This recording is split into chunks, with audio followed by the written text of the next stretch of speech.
என்னன்னே தெரியல. வர வர கமெண்ட் பாக்ஸ்ல எல்லாரும் கழுவி கழுவி ஊத்துறீங்க. என்ன எப்ப பார்த்தாலும் ஹாட் ப்ரௌனியாவே போட்டுக்கிட்டு இருக்க அப்படின்னு. நான் என்னங்க பண்றது? கஸ்டமர் அதுதான் கேட்குறாங்க. ஸோ கஸ்டமர் கேட்குறத தானே நம்ம பண்ணி கொடுக்க முடியும். ரீசெண்டா ஒரு ப்ரௌனி ஹார்ட் ஷேப்ல போட்டிருந்தேன். அத பார்த்துட்டு சில பேர் வந்துட்டு எனக்கும் இதே மாரி பண்ணி குடுங்க. அவங்களுக்கு புடிச்சவங்களுக்கு ஹார்ட்டா வந்து பிரசன்ட் பண்ணணும்னு நினைக்கிறாங்க போல. ஸோ அது கேக்கா இல்லாம இந்த மாரி ப்ரௌனி எல்லாருக்குமே ரொம்ப புடிச்சிருக்கு. அத ஹார்ட்டா பண்ணி குடுப்போமேன்னு நெறைய பேர் கேட்குறாங்க.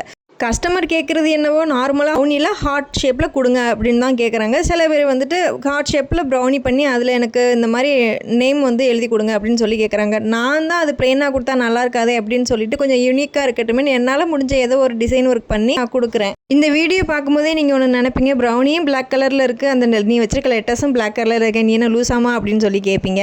ஏன்னா வச்சு பார்த்துட்டு நானும் அதே தான் நினச்சேன். சரி பிளாக் கலரில் இருக்கே, நம்ம இதை கொஞ்சம் ஹைலைட் பண்ணுற மாதிரி கொஞ்சம் கோல்டு டஸ்ட்டை வச்சு இதை நம்ம பெயிண்ட் பண்ணிடுவோன்னு பண்ணிட்டேன். இந்த வீடியோ பிடிச்சிருந்தா மறக்காமல் லைக் அண்ட் சப்ஸ்கிரைப் பண்ணி சப்போர்ட் பண்ணுங்கள். பாய்.